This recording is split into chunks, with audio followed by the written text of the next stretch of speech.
Hello các bạn, mong các bạn cho mình xin một lượt đăng ký kênh, để mình sớm đạt 13.000 người đăng ký nhé. Thành hôn hơn 1 năm, ta mới phát hiện phu quân hóa ra lại là một nữ nhi.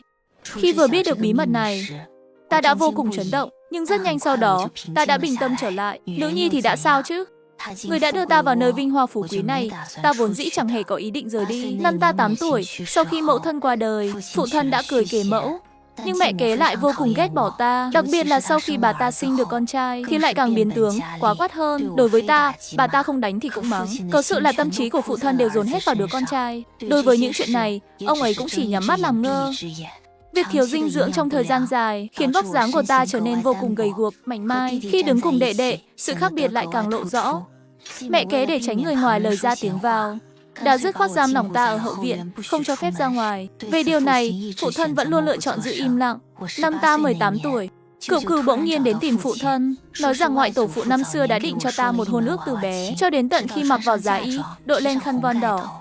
Ta vẫn không dám tin tất cả những điều này lại là sự thật, bởi vì phu quân của ta có tướng mạo vô cùng tuấn tú, thường bị đám trẻ con trêu chọc. Dâng chàng là một kẻ ẻo lả không mọc râu. Mỗi khi như vậy, phu quân liền lớn tiếng quát mắng chúng. Ta đây là bậc nam nhi 7 thước đường đường chính chính, lũ tiểu tử các ngươi chẳng qua chỉ là hạng nhích danh. Lũ trẻ bị dọa cho khóc giống lên ngay tại chỗ. Phu quân ngỡ là không có ai nhìn thấy, liền quay người định rời đi, nhưng không ngờ vừa xoay người lại, đã thấy ta đang đứng cách đó không xa, trên miệng cười thầm. Chàng dường như bị giật mình, gượng gạo giải thích rằng đứa trẻ đó tự mình ngã. Ta bước tới, tròn chiếc áo khoác trên tay lên người chàng, cũng không vạch trần lời nói dối ấy. Bên ngoài trời lạnh, nhà bếp đã chuẩn bị sẵn canh gà ác rồi. Phu quân có muốn nếm thử chút không? Hơn 1 năm qua, ta và phu quân chung sống rất hòa thuận. Điều đáng tiếc duy nhất là chúng ta đã kết hôn hơn 1 năm, nhưng đến nay vẫn chưa từng viên phòng. Chàng nói đó là căn bệnh do vết thương cũ để lại từ 2 năm trước trong thời kỳ chiến loạn. Lúc trước ta cũng luôn tin là như vậy, cho nên suốt 1 năm qua, ngày nào ta cũng tìm kiếm đủ loại dược thiện cho chàng, chẳng mang đến thân mình. Bây giờ ngẫm lại mới thấy thật nực cười. Chàng là một nữ nhi thì chẳng dương cái nỗi gì chứ. Lúc mới phát hiện ra, ta cũng từng nghĩ đến việc có nên tố cáo chàng hay không, nhưng rất nhanh đã gạt bỏ ý nghĩ đó đi. Ta luôn tự an ủi bản thân không cần để tâm, nhưng trong lòng vẫn luôn có một nút thắt. Phu nhân, thuốc đã sắc xong rồi ạ. Tiếng của thị nữ đã kéo dòng suy nghĩ của ta trở lại. Ta thở ra một hơi đầy muộn phiền. Đổ đi đi, thị nữ ngỡ là mình nghe nhầm. Ta khẽ thở dài một tiếng, cuối cùng vẫn bảo thị nữ bưng chén thuốc đi. Tại thư phòng, nhìn thấy thị nữ mang hộp thức ăn đến. Phu quân nhận lấy chén thuốc bên trong, uống cạn chỉ trong 2-3 hớp. Phu nhân đâu? Thị nữ ngập ngừng một lát, rồi vẫn thưa với phu quân. Phu nhân dường như có chút không khỏe ạ.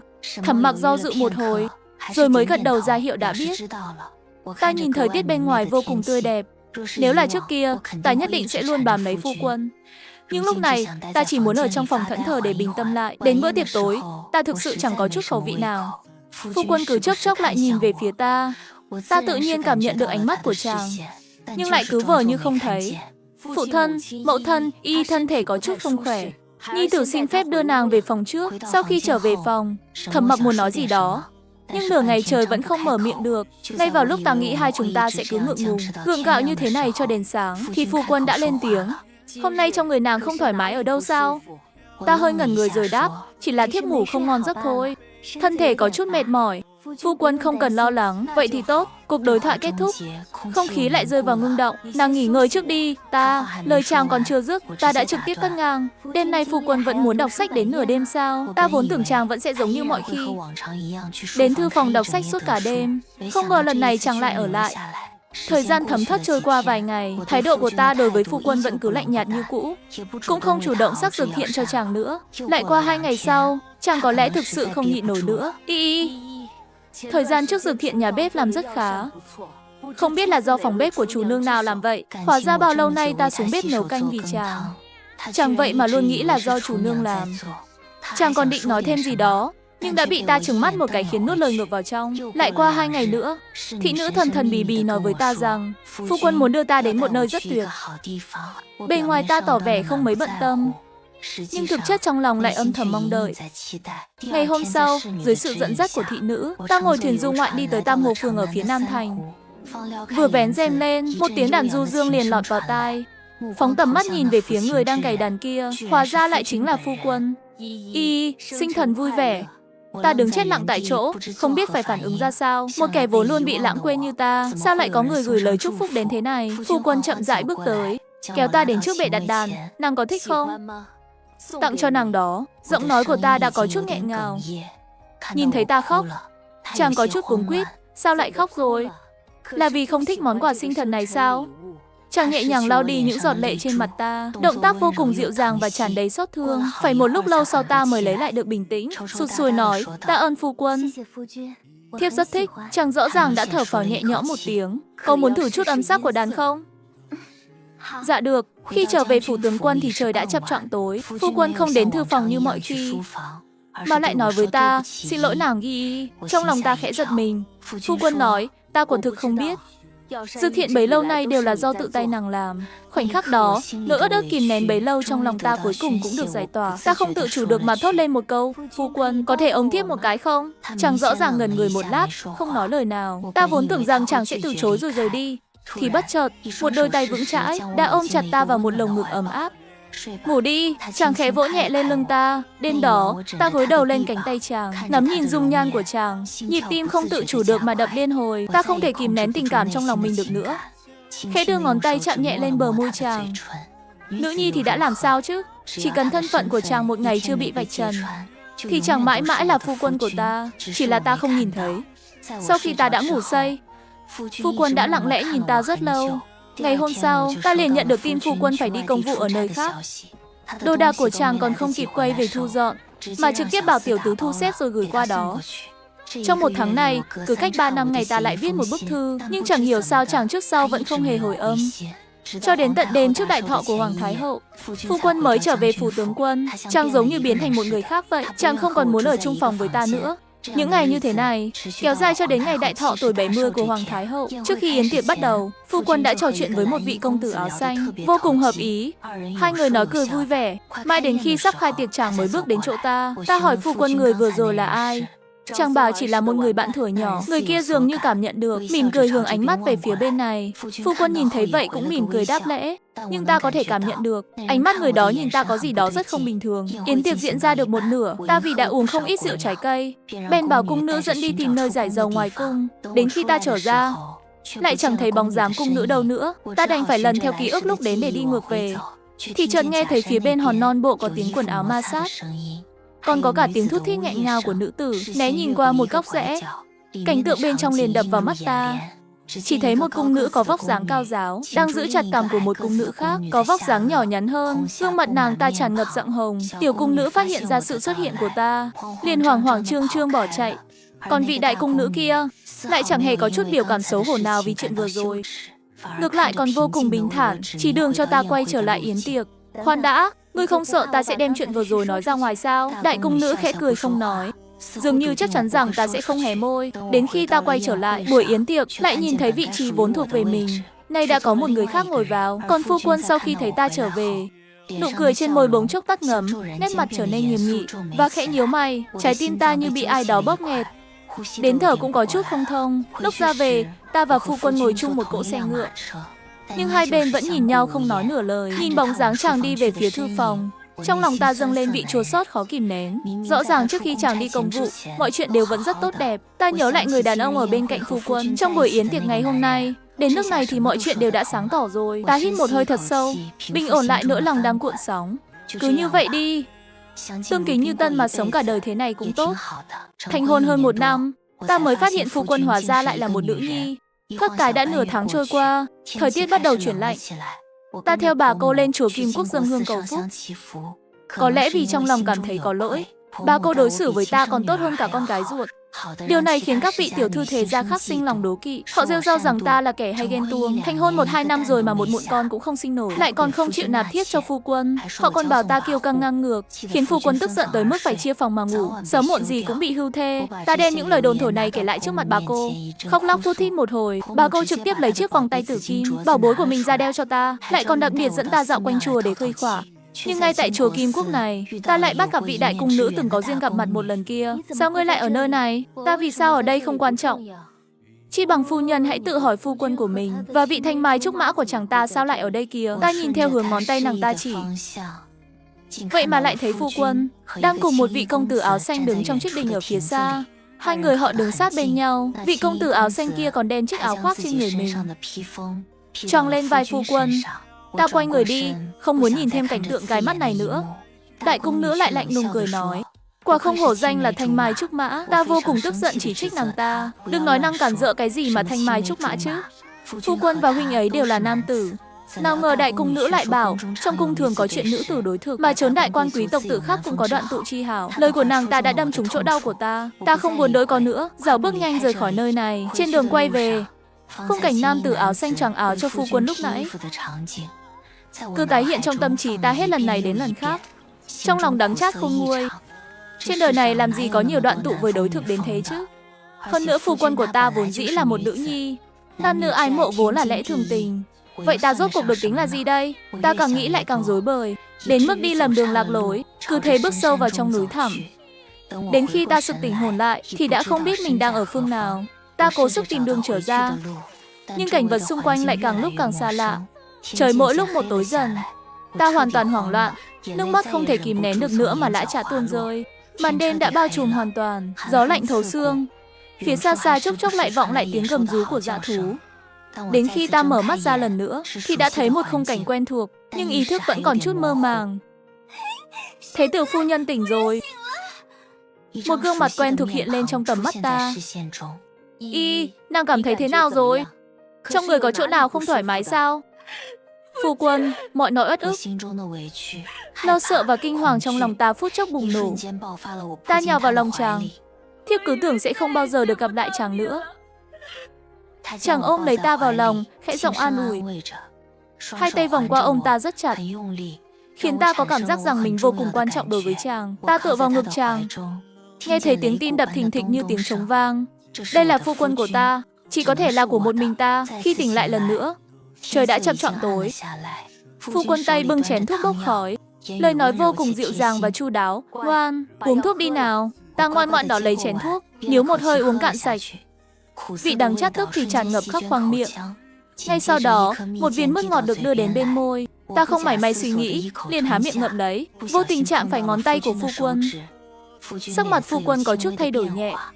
Ta ngỡ chàng lại muốn đến thư phòng. Trong lúc tình thế cấp bách liền túm chặt lấy vạt áo chàng, muốn giữ chàng ở lại. Phu quân do dự một hồi, cuối cùng vẫn nhận lời. Nhưng khi ta tỉnh giấc lần nữa, bên cạnh của Nhiên đã trống trơn không một bóng người. Khoảnh khắc đó, ta có cảm giác như mình bị lừa dối. Ta liền khoác vội một chiếc áo mỏng, đi tới thư phòng, chẳng chút chần chừ mà chui tọt vào chăn của chàng. Chỉ là vừa mới lật chăn ra, phu quân đã mở mắt. Chàng một mực giữ chặt lấy ta, gắt gao đè xuống giường. Tay chàng dùng lực rất mạnh, đau đến mức nước mắt ta trào ra. Xin lỗi nàng y, ta thực sự không biết đó là nàng. Phu quân cuống cuồng xin lỗi ta, rồi từ trong ngăn kéo lấy ra một hộp thuốc mỡ để bôi cho ta. Sao nàng lại qua đây? Lạnh quá, thiếp ngủ không được nên mới qua đây. Hơn nữa chàng đã nói là sẽ không tới thư phòng rồi mà. Ta ở thư phòng đọc sách quên mất thời gian, nên dứt khoát nghỉ ngơi luôn ở bên này. Là ta không đúng, kẻ lừa đảo. Ta nhỏ giọng hứ một câu. Phu quân nghe vậy cũng cảm thấy có chút có lỗi. Phu quân, thời gian không còn sớm nữa đâu. Chàng không hề răng nửa lời. Thiếp sợ lạnh lắm, lần này chàng phải ôm thiếp ngủ đó. Cứ như vậy, ta đã như nguyện dĩ thường mà ngủ trong lồng ngực của chàng. Thân thể phu quân vô cùng cứng đờ, dường như đang cố sức giữ cho một bộ phận nào đó không chạm vào ta. Ta biết chàng chắc chắn vẫn chưa ngủ. Nhìn ngắm gương mặt tuấn tú của chàng, ta tình bất tự khống mà đặt lên mặt chàng một nụ hôn. Thành hôn hơn 1 năm, ta mới phát hiện phu quân hóa ra lại là một nữ nhi.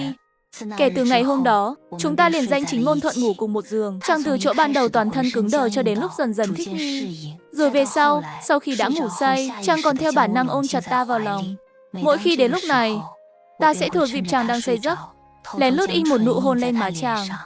Dùng nước ẩm nấu ếch cũng chỉ đến mức này mà thôi. Ta chính là muốn như vậy, muốn trái tim chàng từng chút một lấp đầy bởi sự hiện diện của ta. Cứ ngỡ chúng ta sẽ cứ thế này mãi mãi. Cho đến khi ta vô tình nghe được một đoạn đối thoại. Trương Tùng cũng là một đứa trẻ tốt, xứng đôi với Mặc Nhi nhà chúng ta. Từ nhỏ đã biết rõ gốc rễ. Sau khi sinh hạ hài tử thì khai sinh dưới danh nghĩa của y, vừa khéo lại có thể làm sáng tỏ thân phận. Hai. Còn về phía Mặc Nhi, Mặc Nhi nó sẽ thể tất cho chúng ta thôi. Ta thất hồn lạc phách quay trở về phòng mình. Nửa ngày trời vẫn không thể hoàn hồn lại được. Hóa ra Trương Tùng ngay từ đầu đã biết rõ thân phận của phu quân. Gia đình bà cô cũng có ý định để Trương Tùng cùng phu quân tiếp nối hương họa cho Lục gia. Kế hoạch này của thực là thiên y vô phùng mà. Liệu phu quân, chàng có biết chuyện này không? Trong lúc ta đang thẫn thờ suy nghĩ, bên ngoài phòng bỗng truyền đến giọng nói của phu quân. Ta thu xếp lại mớ suy nghĩ hỗn độn, đứng dậy bước ra đón chàng. Phu quân, bên ngoài phong tuyết lớn như vậy, sao chàng lại không chê ông thế này? Ta vừa cằn nhằn trách yêu, vừa đưa tay phủi đi lớp tuyết đọng trên người chàng. Sau đó dắt tay chàng đi đến bên cạnh lò sưởi. Phu quân lại vui vẻ nói với ta rằng Trương Tùng hẹn chàng 2 ngày nữa đến núi Kim Vận săn bắn. Động tác trên tay ta bỗng khựng lại. Mấy ngày nay phong tuyết lớn như vậy, hơn nữa thân thể của phu quân, Thiết thực sự rất lo lắng. Không sao đâu, Sáu Phu muốn săn cho nàng một bộ da cáo để ủ ấm. Ta có chút cảm động, hai tay tình bất tự khống mà ôm lấy eo chàng. Có phu quân ở bên là thiếp không lạnh nữa rồi. Trên núi nguy hiểm lắm, thiếp cũng không cần áo da cáo đâu. Nếu phu quân lo lắng thiếp sợ lạnh, chi bằng đi cùng thiếp đến Nguyệt Lượng Tuyền có được không? Thân hình phu quân khẽ run lên, rồi gật đầu đồng ý với ta. Sáng sớm ngày hôm sau, chúng ta liền tới thánh địa suối nước nóng nổi tiếng gần kinh đô. Nguyệt Lượng Tuyền, phu quân hào phóng vung tay, bao trọn hẳn một viện nhỏ. Lần đầu tiên được đi ngâm suối nước nóng, trong lòng ta có chút phấn khích, vội vàng thay một bộ y phục tắm. Khoảnh khắc đôi chân chạm vào dòng nước ấm, sự sảng khoái khiến linh hồn như muốn bay bổng. Ta vẫy vẫy tay ra hiệu bảo phu quân lại gần. Chàng ngượng ngùng nắm chặt lấy cổ áo, chân tay cứng đờ nhích từng chút một qua đây, rồi ngồi xuống ngay cạnh bên ta. Trong lòng ta khẽ động ý nghĩ tinh nghịch, chân liền cố ý trượt một cái, cả thân mình cứ thế ngã nhào về phía hồ nước. Dù phu quân đã kịp thời giữ được ta, nhưng vì nước trơn trượt nên chàng cũng rơi xuống nước cùng ta. Ta áp vào lồng ngực chàng, bộ dạng vẫn còn chưa hoàn hồn. Nàng không sao chứ? Phu quân lo lắng hỏi han. Y phục sũng nước dính chặt vào da thịt. Phu quân ngượng ngùng vặn vẹo thân mình, dường như muốn giữ chút khoảng cách với ta. Ta làm sao có thể để chàng được như ý chứ? Cánh tay ta dùng chút lực, thân thể lại càng dán chặt vào người chàng hơn. Chẳng còn cách nào, phu quân đành phải ôm ta lên bờ. Sau đó, ta và phu quân đều đã thay một bộ y phục sạch sẽ khác. Thị nữ biết ý liền bưng lên một ít điểm tâm và một vò rượu ấm. Phu quân bưng ly rượu lên ngửi thử, đây là vật gì? Thị nữ cúi đầu đáp, đây là rượu nho do điếm gia tặng. Phu quân có chút hoài nghi, định mở miệng gặng hỏi tiếp, trong lòng ta cả kinh, vội vàng cho lui thị nữ ra ngoài. Phu quân, rượu nho là loại rượu gì thế? Thiếp muốn nếm thử xem sao. Một ly rượu trôi xuống bụng, ta liền khen lấy khen để là ngon. Phu quân cũng sinh lòng hiếu kỳ, ta liền nhanh nhỏ rót cho chàng một ly nếm thử. Mấy ly rượu vừa xuống bụng, dược tính bắt đầu phát tác, chàng loạn trọn dìu lấy ta, đi về phía nhuyễn tháp bên cạnh nghỉ ngơi. Ánh mắt ta mê ly, vòng tay qua cổ chàng định hôn xuống, nhưng lại bị phu quân thẳng tay đẩy mạnh vào tường. Nỗi đau nhói nơi bờ vai lúc này làm sao sánh bằng sự chua xót trong cõi lòng ta chứ? Đến nông nỗi này rồi, ta làm sao còn không hiểu tâm tư của phu quân kia chứ? Nước mắt dọc theo gò má vô thanh vô tức tuôn rơi. Đúng lúc này, một đôi tay bỗng nhẹ nhàng nâng lấy mặt ta, lau đi vệt lệ còn vương trên khóe mắt. Chàng thở dài một tiếng, sao nàng cứ thích trêu chọc ta mãi thế? Câu nói ấy như chạm vào dây thần kinh của ta. Trong lòng đột nhiên bùng lên một ngọn lửa giận. Ta liền cắn mạnh vào người chàng một cái. Giây tiếp theo, trời đất quay cuồng, ta bị đè chặt cứng ở trên giường. Ngay sau đó là một nụ hôn mãnh liệt đến phập phồng ngạt thở. Ta say đến lợi hại, màn giường cứ không ngừng lay động. Ta muốn bấu chặt lấy để giữ nó đừng rung lắc. Nào ngờ đâu, sóng tình lại càng lay động dữ dội hơn. Thành hôn hơn 1 năm, ta mới phát hiện phu quân hóa ra lại là một nữ nhi. Sáng sớm ngày hôm sau, ta bị cảm giác nhột nhột trên mặt làm cho tỉnh giấc. Vừa mở mắt ra đã thấy gương mặt phóng đại của phu quân ở ngay trước mắt. Chàng đang lọn một lọn tóc nhỏ của ta, rồi khẽ khàng mơn trớn nơi đầu mũi. Ta không tự chủ được liền hắt xì một cái. Tỉnh rồi sao? Giọng nói của chàng dịu dàng như rót mặt vào tai. Phu quân, chàng bắt nạt thiếp. Ta vờ trách yêu, còn chàng thì không đáp lời, chỉ lặng im chiều mến nhìn ta. Trong đôi mắt ấy như chứa đựng cả một bầu trời sao lấp lánh. Ta nhìn đến ngẩn ngơ cả người. Những khung cảnh ngượng ngùng đêm qua cứ không ngừng tái hiện trong tâm trí. Xấu hổ đến mức ta rụt thẳng đầu vào trong chăn. Chuyện ngày hôm qua, nàng có để ý không? Chàng khẽ siết lấy eo ta, kéo sát vào lòng ngực mình. Trong lòng ta dâng lên một trận tê dại ngọt ngào. Chàng và thiếp vốn là phu thê, chuyện như đêm qua, thiếp tự khắc là tự nguyện. Ngữ điệu của chàng có chút kích động, lại ôm chặt lấy ta thêm một chút. Ta cũng vòng tay ôm lại eo chàng. Hai người lặng im triền miên một hồi lâu. Khi ấy ta mới từ từ ngẩng đầu lên khỏi ngực chàng, khẽ hỏi, phu quân, nàng nói đi, chàng bảo trong bụng thiếp lúc này có phải đã có hài nhi rồi không? Dứt lời, ta liền cảm nhận rõ một cả người phu quân cứng đờ ra như đá. Nàng nói cái gì cơ? Ta cố nhịn cười trong lòng, tiếp tục. Thì là con của chúng ta đó. Bây giờ chúng ta đã viên phòng rồi, sang năm nhất định sẽ sinh được một tiểu tử mập mạp trắng trẻo. Ta cố ý vờ vẻ thẹn thùng. Phu quân gượng gạo giơ tay lên, khẽ hé chân cúi xuống nhìn lồng ngực mình một cái, rồi lại có chút tuyệt vọng buông tay xuống. Ta vờ như không thấy biểu cảm bất thường ấy của chàng, lại díu dít nói tiếp. Phu quân, Chàng bảo sau này đặt tên con là gì thì hay nhỉ? Nhìn cái bộ dạng ngơ ngác thần người da của chàng, trong lòng ta vừa thấy buồn cười lại vừa hả dạ một cách kỳ lạ. Cho đáng đời chàng, ai bảo dám lừa gạt ta. Mấy ngày sau đó, nét sầu muộn trên gương mặt phu quân cứ mãi chẳng chịu vơi đi. Mỗi lần chàng hạ quyết tâm lấy hết can đảm định mở lời, nói ra sự thật, ta đều sẽ cố tình lảng sang chuyện khác. Buổi tối nọ, ta chui vào chăn từ rất sớm, muốn dành cho phu quân một điều bất ngờ. Phu quân tắm rửa, chỉnh tề xong xuôi trở vào phòng, như thường lệ khẽ lật chăn lên để nằm xuống. Nhưng tay vừa mới chạm vào làn da mịn màng trơn láng liền giật nảy ra. Ánh mắt chàng hoảng loạn khi nàng. Về sau chàng còn chưa kịp nói hết câu, đã bị ta chặn đứng hoàn toàn ngay nơi đầu môi. Phu quân tuy không đẩy ta ra, nhưng cũng chẳng hề phối hợp. Ta loay hoay mãi mà không đúng cách, áp môi một chốc, chàng liền đẩy ta ra. Giây tiếp theo, những giọt nước mắt to tròn của ta lăn dài. Thấy ta rơi lệ, chàng của nhiên cuống quýt cả lên, vội vàng hỏi han, sao lại khóc rồi? Có phải đã chịu ủy khuất gì không? Nước mắt ta tuôn rơi không ngừng, liếc nhìn chàng một cái rồi nhất quyết, không chịu nói lời nào. Chàng hoàn toàn rối bời, vội ôm chặt ta vào lòng. Lúc thì lấy trán cọ cọ lên trán ta, lúc lại áp má kề má, ra sức dùng cách này để dỗ dành ta nín. Cuối cùng, giọng điệu của chàng gần như là van nài, đừng khóc nữa. Tim ta sắp tàn nát mất rồi. Trần đời, tim ta khựng lại mất một nhịp. Sau đó liền ngửa đầu lên nghẹn ngào, hôn thiếp đi. Lần này phu quân không hề cự tuyệt nữa.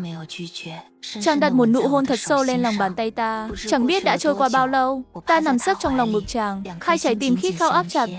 Đến cả tần số rung động cũng trùng khớp như một. Những ngày tháng về sau, tình cảm giữa ta và phu quân ngày một khăng khít.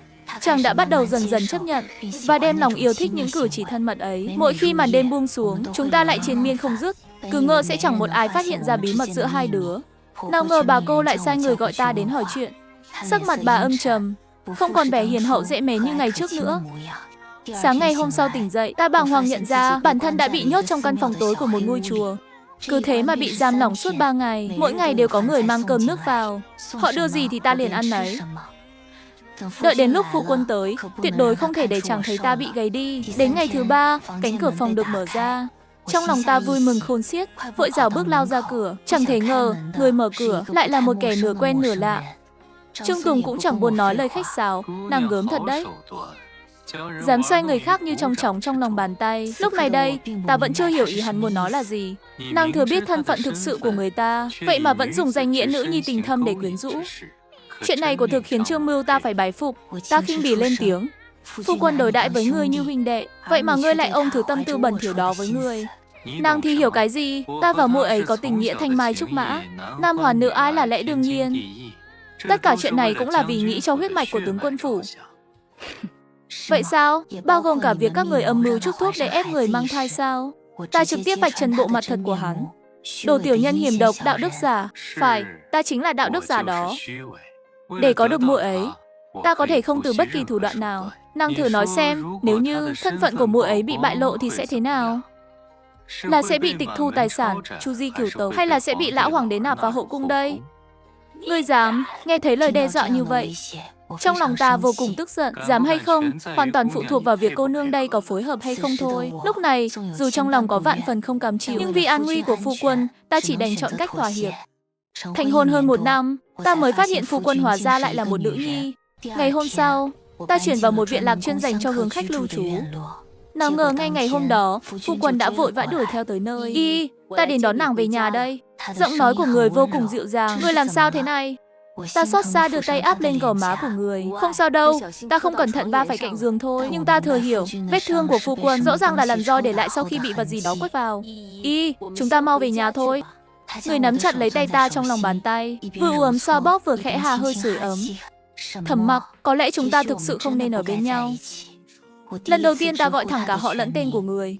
Người thẫn thờ ngẩng đầu lên. Gương mặt vốn dĩ đã tái mét của người trong phút chốc mất đi chút huyết sắc cuối cùng. Chàng đi đi, ta không muốn nhìn thấy chàng nữa. Ngày hôm đó, phu quân đã khóc rất thương tâm. Ta phải cắn răng kìm nén nỗi đau cắt ruột mà quay lưng đi, từng bước một bước về phía căn phòng. Cánh cửa phòng khép lại, triệt để cắt đứt tầm mắt của người ấy. Ta kiệt sức quỵ sụp thân mình xuống, nước mắt chảy dài trên mặt. Thấm thoát 2 tháng trôi qua, ta một lòng thành tâm tụng kinh niệm Phật, không còn nghe thêm bất kỳ tin tức gì của phu quân nữa. Cho đến khi vị đại công tử kia đột nhiên tìm tới ta. Nàng ở nơi này xem ra thật tự tại, phu quân nhà nàng thì thảm hại rồi. Ta lập tức đứng phát dậy định quay về, nhưng hắn lại nói với ta rằng Phu quân đã bị lão hoàng đế điều ra Bắc cảnh dẹp loạn man tộc mất rồi. Ta liều mạng chạy thục mạng đuổi theo hướng ra ngoài thành, nhưng cuối cùng cũng chỉ kịp nhìn thấy bóng lưng thân thuộc đang cưỡi ngựa đi ở hàng đầu tiên. Chớp mắt vài tháng lại trôi qua, mỗi tháng phu quân đều gửi thư về cho ta. Duy chỉ có tháng này, mãi vẫn không thấy người đưa thư tới. Trong lòng ta dâng lên một nỗi bất an tột cùng. Ta liền quay trở về Vĩnh Xương Hầu Phủ, nơi mà hơn nửa năm qua ta chưa từng đặt chân đến. Lúc này bà cô đang ngồi trên ghế với gương mặt đầy nếp nhăn sương gió. Con đã về rồi sao? Bà dường như đã thay đổi, hình như không còn bài xích mối quan hệ giữa ta và phu quân nữa. Sau khi biết được phu quân cũng đã rất lâu rồi không gửi thư về nhà, ta không quản mệt nhọc lập tức đi tìm đại công tử.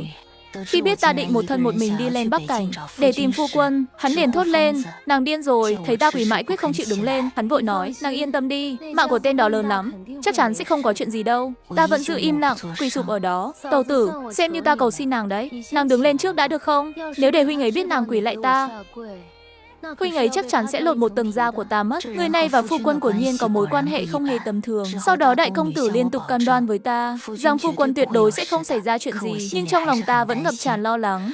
Trở lại chùa, mỗi ngày ta đều tụng kinh cầu phúc cho phu quân, mong sao người có thể bình an trở về. Ngay vào lúc ta định thu dọn hành lý để lên đường tiến về phía Bắc, thì cuối cùng cũng nhận được thư hồi âm của người.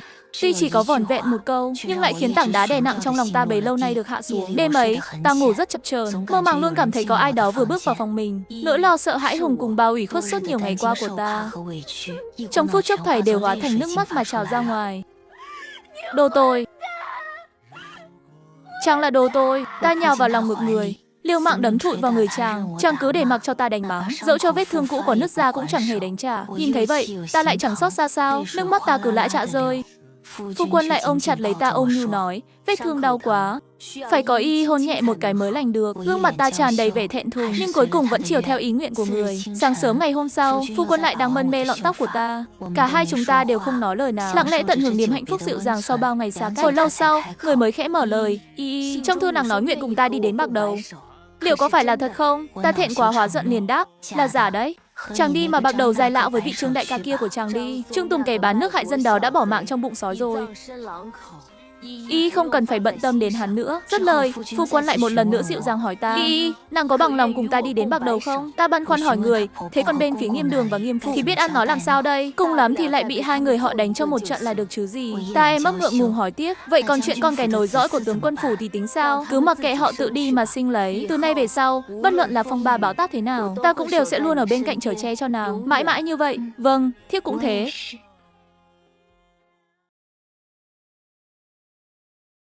Các bạn cho mình xin một like, một đăng ký kênh để mình có thêm động lực để ra thêm nhiều video tiếp theo.